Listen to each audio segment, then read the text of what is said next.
The candidates for Congress in Maine's 1st District square off in our studios. It is the first in our debates ahead of Election Day with our media partners at the Bangor Daily News.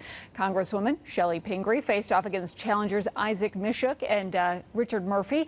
A big hot topic today, whether to send ground troops in the fight against ISIS. I think it's very hard to send our troops back in, to resume activity there, and not have another tremendous loss of lives, to find ourselves years down the road saying, how do we extricate ourselves here? The only way to contain this is to send ground troops, unfortunately. I hate the idea of having to send our armed forces, our men and women, into that conflict, but I don't believe we have to do it alone. A lot of the blame rests on us and the fact that we're enabling what's been going on there. We keep on fighting the same people that we just finished training. They're all trying to win your vote ahead of Election Day, November 4th. And now let's get some instant analysis with Greg. Well, thanks very much, Adrian. It's time for a little He Said, She Said. I am joined by our political analysts, Mike Cianchette and Cynthia Dill. It's always great to see you both. Hi, Greg. Thanks, Greg. Well, let's go ahead and start with this. Cynthia, who or what stood out to you in this particular 1st District congressional debate?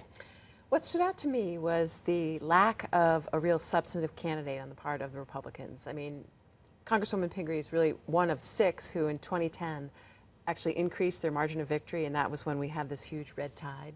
So as much as I respect and appreciate the contributions of Isaac Misiuk and Mr. Murphy, in my view, they just, nobody in the Republican circles is willing to take on Congresswoman Pingree. I think she has done a good job, and she's set for quite some time.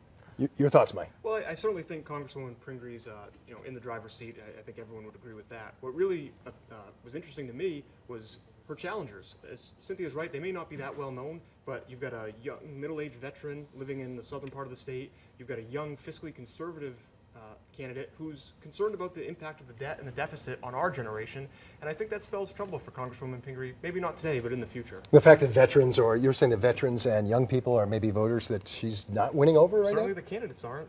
Would you believe that when you're an incumbent, you have a huge advantage, obviously, but do you think that Isaac Misiuk or Richard Murphy managed to move the needle, Mike? Do you think that there was anything done here tonight that would have moved that? I think they tried to, but as long as Congresswoman Pingree didn't tackle one of the other candidates, she pretty much stays in the lead. Congresswoman Pingree has some serious accomplishments that she can present to voters. Not only did she help veterans, Ruth Moore being one of them, obtain significant benefits on her watch. She has the ship owners buying Maine lobsters.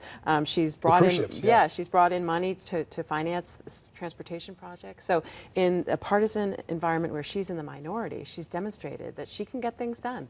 And so I disagree that young people and veterans don't support Congresswoman Pingree, especially veterans. She has been a fighter for veterans. So it's clear that you're split on whether or not you'll get Chellie Pingree's vote from either one of you, but you both sounds like you're in agreement that she's got the prohibitive lead, and that didn't change tonight. Barring something crazy, I think so. Sounds Absolutely. Like it. All right, thanks so much. And of course, you can read their blogs in the Bangor Daily News. We'll send it over to you, Adrian.